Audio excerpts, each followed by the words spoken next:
AEW All Out that was this past weekend out in Toronto. AJ, I'm just going to get your thoughts. I'm going to go up and down the match. I'm going to skip the pre-show. We're going to get right to the main card. And the first match was Adam Copeland, Christian Cage defeating Cash Wheeler and Dax Harwood. To me, the story of the match was afterwards, though, where Beth Phoenix would come back, or Beth Copeland. She ended up helping, got rid of Stokely, but she got Spike Piledriver.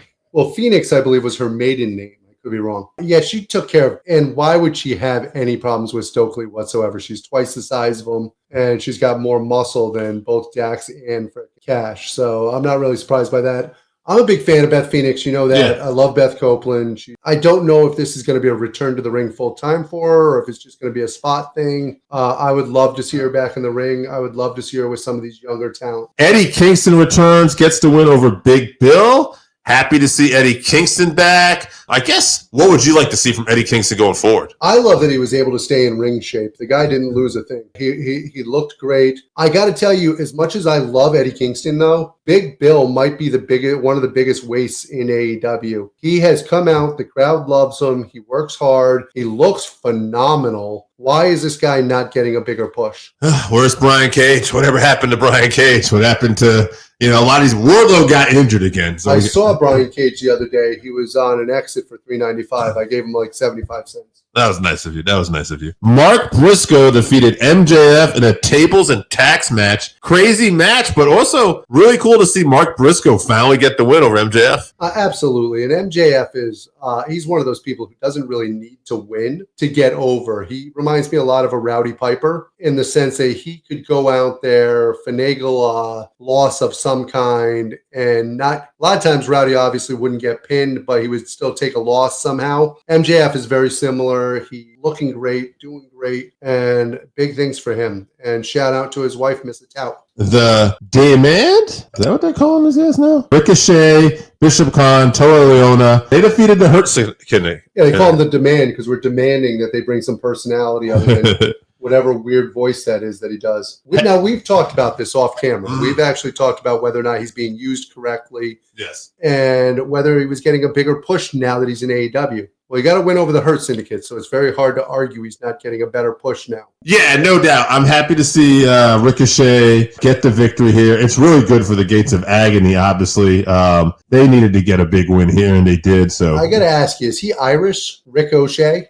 Yeah, Ricochet, baby. Yeah, one of the all-time greats. Listen, I'm happy for Ricochet. I do hope that he continues to get a bigger push in AEW. Right now, I was just saying, I think it's been more of a lateral move so far, but let's see as time goes on. Yeah, he is showing more personality. No, he's definitely showing more personality. Of course, this microphone shows more personality than he showed in the day. Mercedes Moné defeated Rio here. Great matchup, but I don't think there's really much to talk about. Mercedes is going to continue to roll on. She's doing the Ultimate Dragon thing. Do you eventually put the women's title on it as well? They're two of the best wrestlers in the world. I don't know how you feel about the two of them. A lot of people have been commenting that even though she has all these belts, that she's gotten a little stale with the Monet thing. But her wrestling ability is still there, and she brings it every time. Do you put the women's title on her, you think? I don't. Not yet, no. I don't think it's time. That might be, though, why they've moved the belt to Statlander. They might not have wanted to give her the win over Toni Storm yet. So, obviously, hey, let's put the belt on Statlander. Also, though, with Statlander winning the belt, and we'll talk about this, obviously, when we get to her, that's got a lot of paths it can go, too. Absolutely. Now, another person who continues to win in AEW, Okada successfully defends the Unified Championship against Takeshita and Masakura Dorada. Okada just keeps winning. Do you put the world title on him at this point?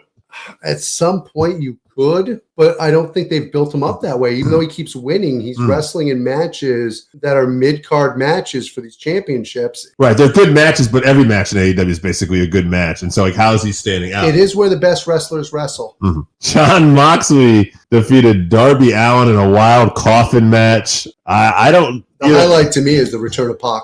Right, the return of Pac, and I'm just. Although Pac should have kept the long hair. His head looks really weird with short hair. I would have liked to see Darby actually get the win here, but I don't know, maybe you gave Mark Briscoe the big win. Similar to MJF, he doesn't need the win. Whether Darby wins or not, fans are going to cheer for him, and the bigger underdog you make him, the more fans are going to get behind him. This is actually one of those times I think Tony Khan is actually booking correctly. We shall see as time goes on. Another big win, and this one surprised me a little bit. Chris Statlander defeated Tony Storm, Jamie Hayter, and Thekla to win the Tekla for the AEW Women's World Championship, a 4-way. Usually we only see titles change hands in singles matches a lot in AEW, feels like. So, I actually had a gut feeling that the title was going to change hands here. I didn't expect Jamie Hayter to get it because I just didn't feel like it was coming. I had a feeling they were going to go with Statlander because of everything that's going on with Marina Shafir, with a whole thing that's going on there with the Death Riders. I think that there's something brewing there, and I'm hoping that it leads to more matches for Marina Shafir. Yeah, that could be a lot of fun. I like that. Now, speaking of Marina Shafir, I know this is a little off topic. Did you see the interaction with her and her husband when he was wrestling John Moxley? Yeah, that was interesting. They allude to it, but they didn't delve deep into it. But she broke a little bit. You could see her actually, a smile come to her face. So we had that fatal 4-way, and then we went to a 4-way ladder match for the AEW World Tag Team Champions. Brody King and Bandito defeated the Bucks, Kevin Knight and Speedball Mike Bailey, and Josh Alexander and basically the Hechicero. Thank you, Don Callis family. I'm glad you're the one reading the names. Thank you. Now I got to tell you, there are individuals in this match that I like. Yes, I like Hechicero. I like Hechicero. I like Josh. I like Josh Alexander. I'm a big Brody King fan. Love Brody King. But 90% of the people in this match, I don't give a shit about. So unfortunately, even though it was a brutal match, it didn't connect with me. It didn't make me want to watch the match. And that's maybe a problem you have maybe with AEW as a whole, right? Like, you love AEW, you like this alternative. You feel like the storytelling isn't where it should be. It's not connecting. Yeah. So you're putting teams together that make no sense whatsoever. But this next match, I'm going to say your two guys you do care about. Hangman Page defeats Kyle Fletcher, successfully defends this AEW championship. And I know you happen to like both these guys. So Hangman Page reminds me of Magnum TA. He always has that vibe for me. They're from the same part of the Mid-Atlantic. Maybe that's why. So I do like Hangman Page. I think Kyle Fletcher is the future of AEW if booked correctly. He's a fantastic heel. He's got the best heel manager in the game right now, Don Callis. For sure. And they are freaking awesome. I love the kid. I hope that they strap a rocket to him. Let's bring him to the moon.